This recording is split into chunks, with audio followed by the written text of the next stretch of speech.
Benedicite, soy el Padre Julio desde el Eremitorio Emaús de la Iglesia Antigua Diversidad Cristiana. Continuamos compartiendo las respuestas a los interrogantes que nos hicieron llegar la semana pasada. Hoy voy a centrarme en dos preguntas vinculadas a la oración de Jesús que dice así: ¿cuál es el mejor camino para llegar a la oración continua? Y la otra pregunta o el otro planteo es si puedo explicar y presentar más detalladamente las técnicas y los resultados de la oración de Jesús. Bien, en primer lugar me parece importante contextualizar por qué dedico tanto tiempo a la oración de Jesús en estos espacios de vida eremítica. En primer lugar, sin lugar a dudas, y totalmente convencido, porque cuando tomé contacto en 1978 con el peregrino ruso, quedé fascinado. Y desde que empecé a practicarla de forma continua hace 2 años,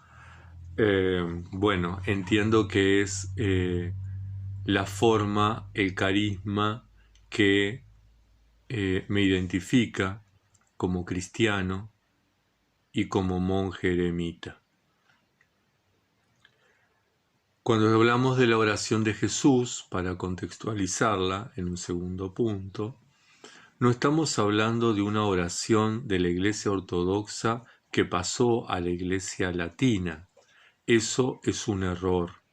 En realidad estamos hablando de una oración que corresponde, que pertenece a la Iglesia Indivisa, que con el cisma del año 1054, la Iglesia Latina la perdió, dejó de practicarla y la atesoró, la guardó y la mantuvo hasta hoy. Y es así que vuelve a la Iglesia Latina. Empezamos a practicarla ya en el siglo XIX y XX algunos cristianos, desde la Iglesia Ortodoxa. Pero cuando estamos hablando de la oración de Jesús, estamos hablando de una oración que viene de los tiempos de la Iglesia Indivisa. En efecto, ya en el siglo IV, cuando los monjes se retiran al desierto, introducen una nueva práctica, una nueva manera de orar. Hasta ese momento todos los cristianos utilizaban los salmos, al igual que los judíos, y utilizaban cánticos, muchos están incluidos en el Nuevo Testamento, pero otros que están incluidos en las liturgias de cada iglesia local. Bien, cuando los monjes se retiran al desierto, empiezan la práctica de la monología. La monología es una oración, una jaculatoria, una frase vinculada generalmente a un contexto bíblico que se repite varias veces. Esta oración se introduce en el siglo IV. Por lo tanto, como parte del carisma de nuestro eremitorio Emaús es el ecumenismo y es recuperar las prácticas de la Iglesia Indivisa, es que hemos puesto especial énfasis en compartir esta experiencia, porque esta experiencia no solo nos une nuevamente con la Iglesia y la tradición ortodoxa, sino que nos vincula con nuestras raíces cristianas, nos identifica con aquello que habíamos perdido. Es parte de nuestra identidad perdida que la estamos retomando, ¿sí? Bien.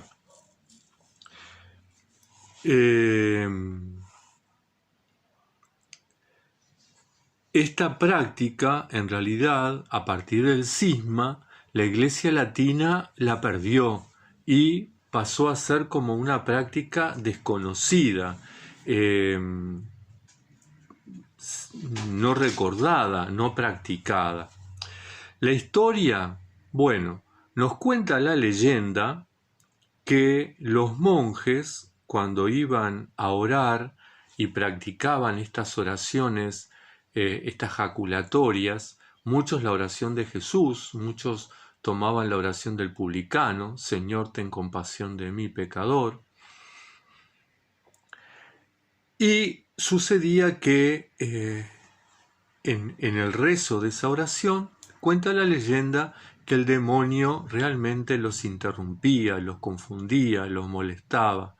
Y entonces el arcángel Gabriel le entrega a San Pacomio, en el siglo IV. San Pacomio es el fundador del monacato cenobítico. Le entrega en el siglo IV un cordón de oración, lo que se llama Comboschini. Otros lo conocen por Chotki. Y de este modo, entonces, ese cordón de oración empiezan a practicarlo los monjes y empiezan a contar las oraciones, no por contar la cantidad, sino para ayudar y recordarnos que estamos orando. Cada cuenta que pasa por nuestros dedos nos recuerda que estamos en oración, que estamos invocando al Señor. Este cordón de oración, entonces, mientras que los monjes lo rezaban y lo iban repitiendo frase por frase, el demonio les desataba los nudos para que no pudieran orar. Entonces el arcángel Gabriel le enseña al San Pacomio un nudo especial, de tal forma que el demonio no pudiera desatarlo, ¿sí? No tenía la potestad de desatarlo. Y es a partir de ese momento que los monjes diseñan los cordones de oración con 33, con 50 y con 100 nudos. Por lo tanto, cuando estamos hablando del cordón de oración y estamos hablando de la oración de Jesús, estamos hablando de una oración que tiene sus inicios en el siglo IV y corresponde a la Iglesia indivisa. Muy diferente cuando hablamos del rosario de la Iglesia latina, que es del siglo XIII, y que la Virgen se lo entrega a Santo Domingo de Guzmán, ¿verdad? Pero ya es un estilo de oración, si bien está vinculada también a la monología, porque se repite siempre el Ave María, es distinto, ¿sí? Es una práctica tardía, no corresponde a la Iglesia indivisa, identifica estrictamente a la Iglesia latina. Bien, por lo tanto, la oración de Jesús es el tesoro de la Iglesia de la antigüedad, del cristianismo no dividido. Puede ser el instrumento de vida que una nuevamente a Oriente y a Occidente. Puede ser el instrumento que todas las denominaciones cristianas, protestantes, evangélicas, católicas latinas, romanas, católicas independientes, católicas nacionales, anglicanas, episcopales y todas las distintas denominaciones cristianas podamos utilizarla. Perfectamente podemos utilizarla. Es de origen bíblico. Señor Jesucristo, ten piedad de mí, pecador. Ninguna iglesia, ninguna tradición podría decir que esta oración no se ajusta justamente al espíritu cristiano. No correspondería a rezarla. Nadie va a decir eso. Entonces, creo que es bien importante que invoquemos a Jesús desde este lugar de contenido bíblico.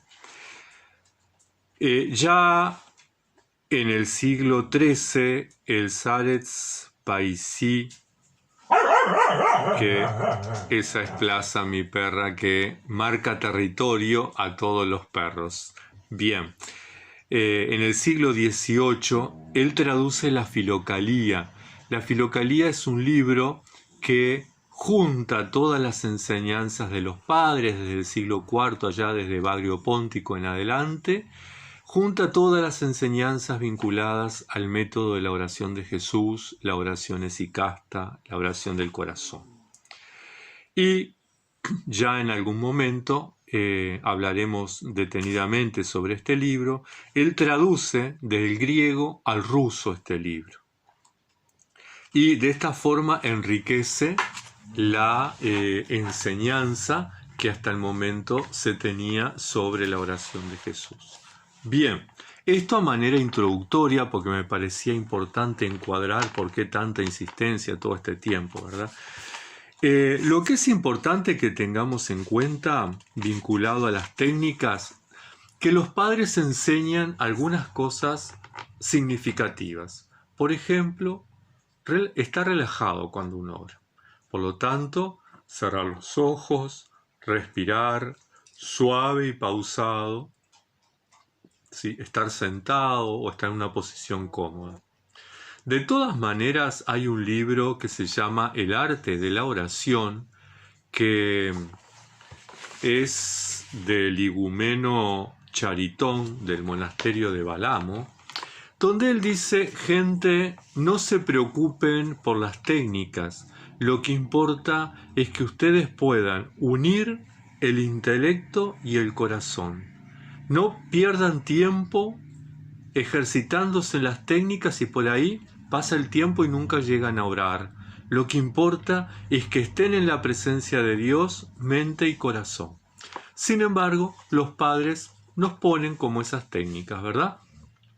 Cuando hablábamos de San Serafín del Monte Athos el otro día, decíamos que él enseñaba que había que posicionarse de una manera firme, estable, sólida como una montaña, erguido, ¿verdad? Como el girasol, orar, meditar, ¿verdad? Cuando hablan de meditar y de orar es la misma cosa, como el océano, inspirando y expirando. Bueno, pero este monje, Charitón, plantea que dice, bueno, sí, las técnicas existen, pero no es lo más importante. Lo más importante es la oración.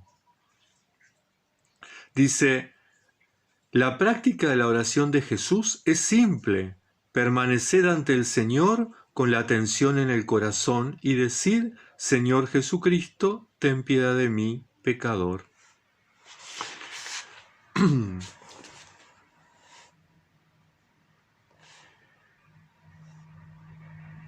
Insiste: penetrad profundamente en la oración de Jesús con todas las fuerzas de que seáis capaces.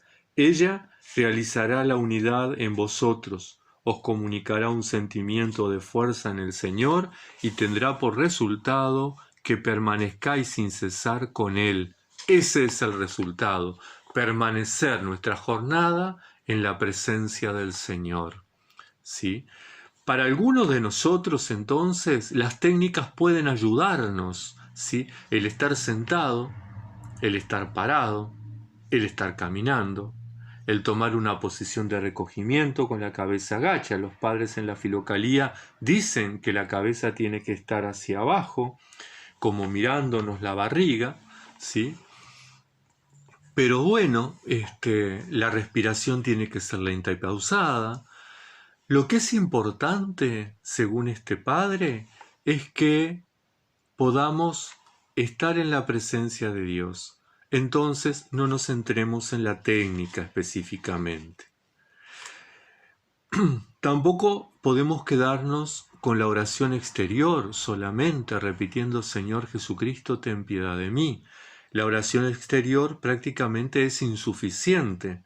Dios mira el intelecto, y esos monjes que no unen la oración interior a la oración exterior no son monjes, sino que se asemejan a madera seca, buena para el fuego. Y continúa diciendo: el monje que no conoce, el monje que ha olvidado la práctica de la oración de Jesús, no lleva sobre sí el sello de Cristo.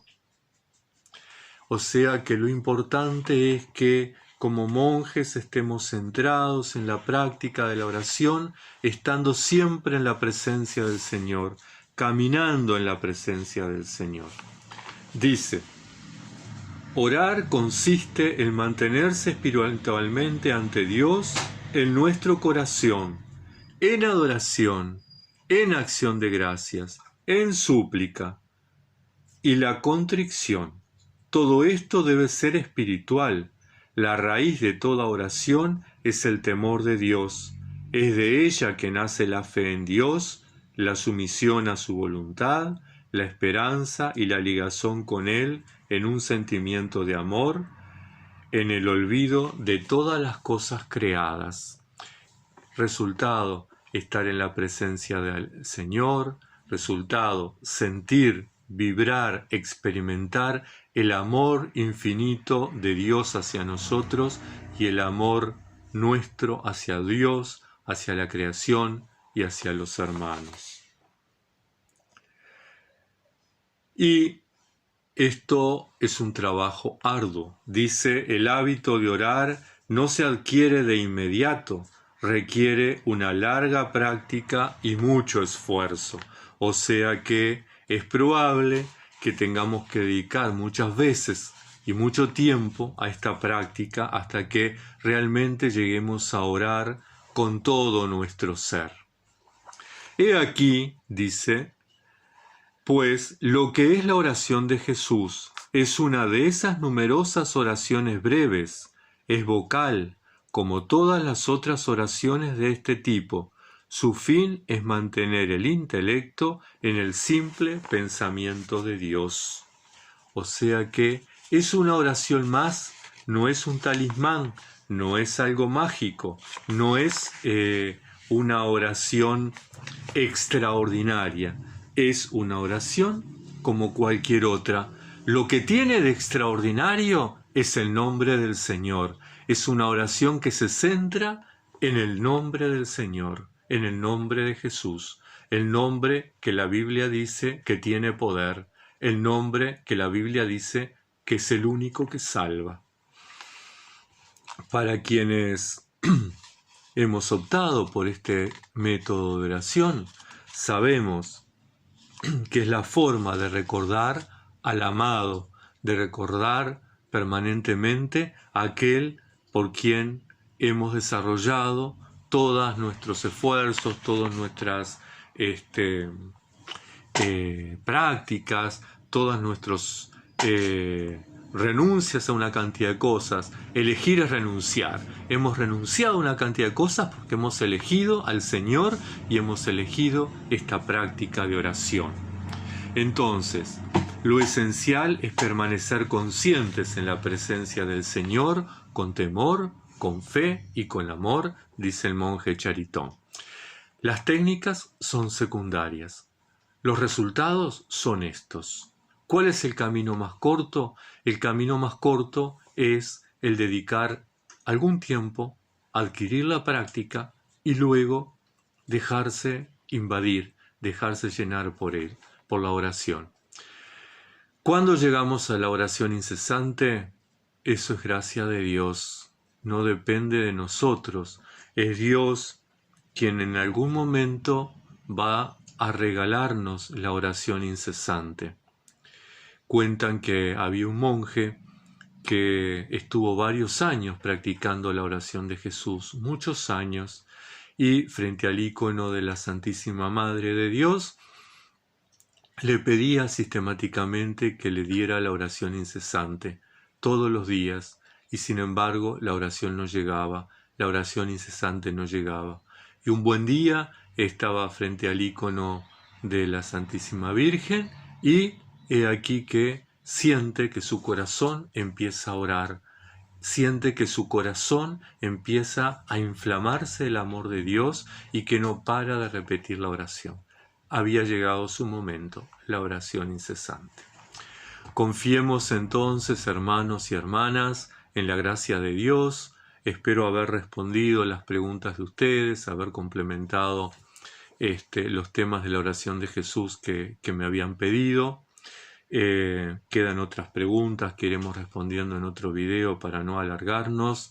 Pedimos a la Santísima Virgen María, a los monjes y monjas que nos han precedido en las distintas denominaciones cristianas, sobre todo aquellos de la Iglesia indivisa, que nos enseñen el camino de la oración de Jesús, que nos enseñen el camino de la oración incesante y que intercedan por nosotros para que el Espíritu Santo nos conceda esa oración incesante, ese clamor permanente al Padre en el Hijo. Tengan una bendecida semana todos y todas.